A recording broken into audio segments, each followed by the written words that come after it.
Good morning everybody, it's Rebecca from Hedgerow Stitching. I've come here today on the last day of February 2026 to share with you a little bit of what I've been doing in my sewing room recently. I've got some stitching, I have a little bit of quilting and some knitting plans. So join me here today and let's get on with it. Okay, the first thing I have been stitching is in my French general bag that I made myself and nicely lined. The only thing with this one, I wish I had put some stabilizer in it because it's quite a loose bag, but it's absolutely so pretty. I love it. So in here I started something new. I saw this was being shown all over Floss Tube, and it's the Bees and Birds Sewing Roll, Bisque Nu and Scissor Fob by Stacey Nash. And I know there is a stitch along going for this, but I'm hopeless with stitch alongs, so I'm not doing the stitch along. Well, I'm just trying to keep up. These are the beautiful threads. What drew me to this one was the thread combination, because they're so pretty and they look just perfect for spring. And I know we're still in winter officially, but I can't wait to see the spring bulbs come up. So they're the threads, and I'm doing mine on 40 count wood smoke by Tabby Cat Linen. I had a huge piece in my stash, so I've just got a tiny corner, and I've started on some of the border, putting the leaves in and starting the bird here. So I always start in the top left, and I'm looking forward to carry on the border, getting this bird put in with the little, I think it's a bee skep. Yeah, a bee skep and then a thread. A thread thimble. So that's my little bit of stitching that I've been doing. I also picked up a couple of different needles and I bought a selection of these tulip needles.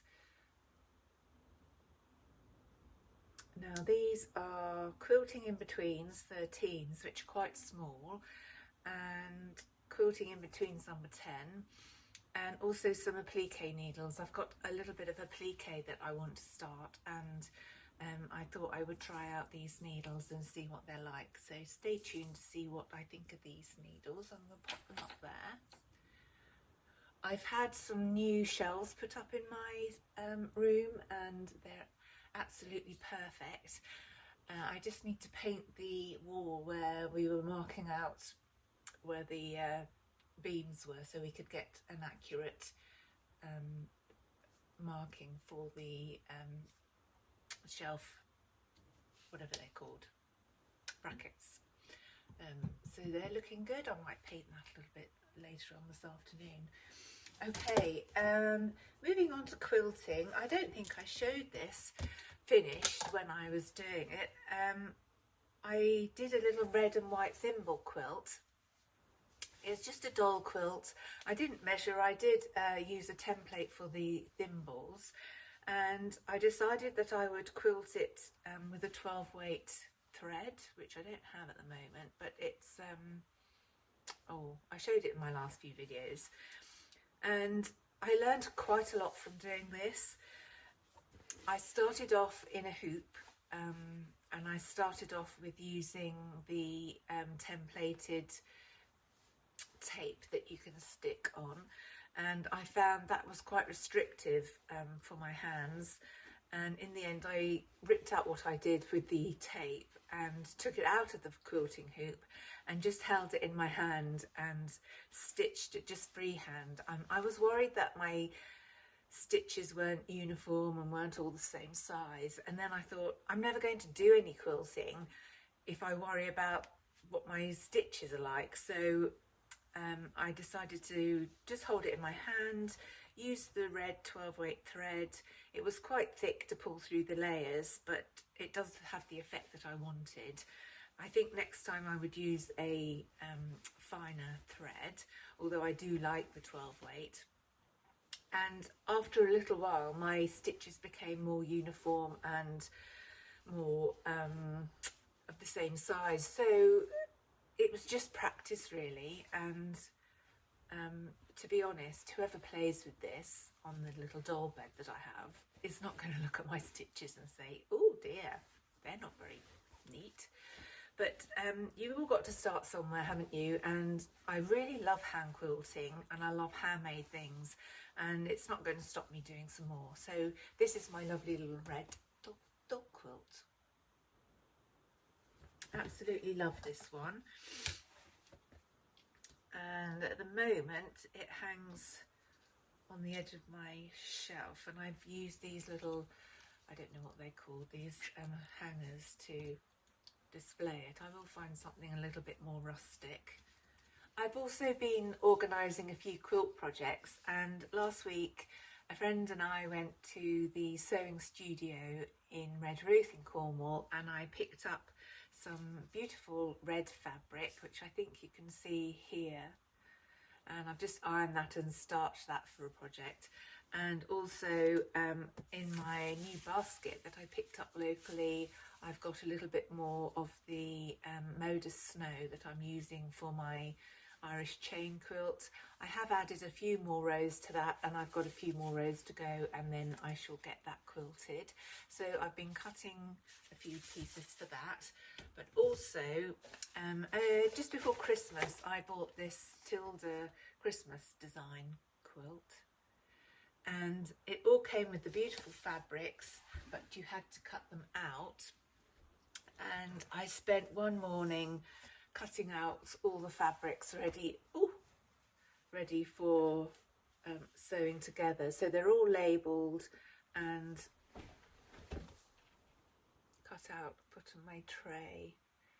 Did take me quite a while, to get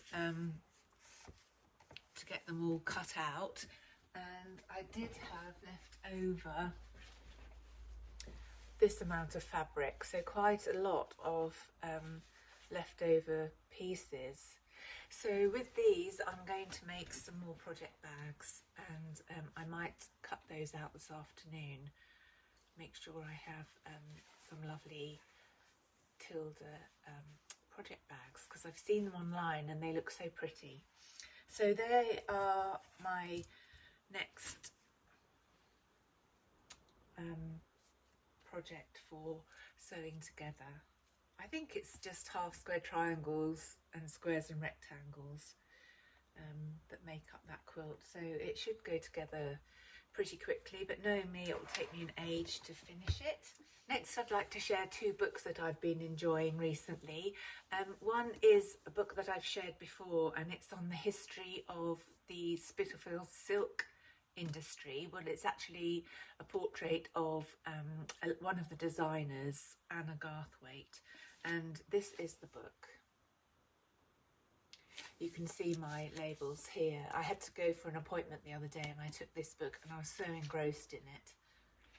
And it just talks about, this isn't the lady, the designer, but this is an example of some of her fabric that she designed. And I'm just starting off at the beginning, although I have dipped into it quite a bit.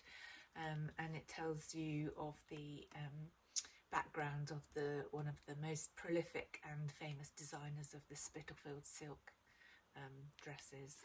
So that is a really good book if you're interested in design and silk and what goes on in the world around that time. So that's a really interesting book to read. And then the next book is written by Lynn Bassett and Jack Larkin, and it's called Northern Comfort, New England's Early Quilts, so 1780 to 1850, so more about the time, around the time period that I really enjoy. And it's this one. And Lynn Bassett, I'm waiting for her to bring out a book that she has researched on quilted petticoats. There was a exhibition, I think in New England somewhere, and it's just fantastic. And at the moment I am trying to design my own whole quilt and I didn't want to use a templated one that you can buy. So I wanted to design my own, and in here it's got some lovely white work and whole cloth designs, and I have looked online at the ones in the museums, and it's actually quite difficult to get a close-up of the pattern. So I am looking and wanting to incorporate my own designs, wanting to incorporate the designs that I like and mean something to me into my whole cloth quilt. So that is a long-term project at the moment. So that's one of the reasons why I'm reading this book, and also waiting for Liam Bassett's book to come out as well. I've got a few ideas, and I have been looking at, funnily enough, an odd place to get inspiration from, but the misericords of churches. So if you go into churches, you can sometimes see the carved motifs on the end of pews and in the rood screens, and I've been taking a little bit of inspiration from those, drawing my own and wanting to put those onto my quilt. So we'll see what happens. It might turn out to be a right mess, but hopefully it won't. And I think that's all quilting. So knitting wise, I finished my son's sweater. I'll put a picture in here. It's just a basic raglan stocking stitch sweater, a little bit like this one here. This is my own Warbles wool that I got, and this is the amount, well, I've got plenty of these, but this is an example of the amount of wool I've got left. This is an Aran weight, and this is from a sweater that I unpicked because it was too small for my son. I have made this sweater 3 times. The first time he had grown too much by the time he got it, because I took so long making it. The second time it came out a little bit too big, and he couldn't have worn it as an oversize, and that was my mistake. I was not concentrating, so I knitted that. I've got that downstairs to unpick, and this is the 3rd time. So if it doesn't fit him now, I'm never going to knit him another sweater. Anyway, I enjoy knitting it. I love the fact that it's from our own sheep, and I'm sure he's so patient waiting for his sweater. So that's this warble sweater that I've been knitting. But this one and the other balls that I've got, which are the same, I'm going to do myself another one of these Felix sweaters, because I wear this to death. And I could do the cardigan, but maybe I'll do the cardigan version. But this one, I might make my next one slightly bigger. This is very snug and lovely to wear, but I might just make a little bit more of a slouchy sweater. So that's what's on my needles next, is just a basic Felix sweater. And I finished my daughter's Frankie sweater, which was from Petite Knit, and I used Sanders Garn what did I use? Sanders Garn Peer Gynt, sorry. And I'll put a photograph in here, and I'll also insert a little short video I made to go on my shorts of the sort of run through of the whole thing.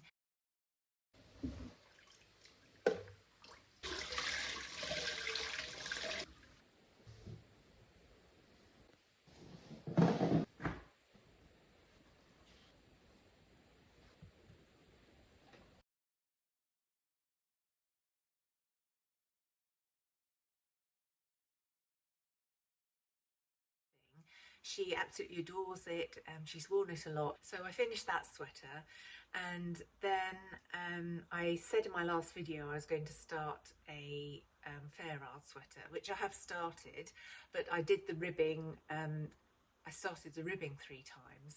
I don't know what's the matter with me. So I'm still on the ribbing of that, so nothing much to share in that respect. And then I liked the Sanders Garn so much that I bought some double Sunday. It's just so soft, and it's non-superwash, which is what I like. And I bought this shade to make the Petite Knit I think it's the novice slip over. I'll put a photograph in here of the pattern. So you use 2 strands knitted together, the double Sunday 100% wool and the silk mohair. So I've chosen these colours. Just thought that they would are lovely neutrals and they would go with most things over the summer, thrown over t-shirts or dresses or blouses. So that's what's next on my needles. Just a short video from me today. I hope you're all doing well and enjoying the projects that you are making. Thank you for following me, dropping me a line. I love to read all your comments, and thank you for just watching, liking, subscribing and sharing. I do so appreciate you all, and I hope you do have a brilliant weekend and a fantastic start to your March. Bye bye everyone.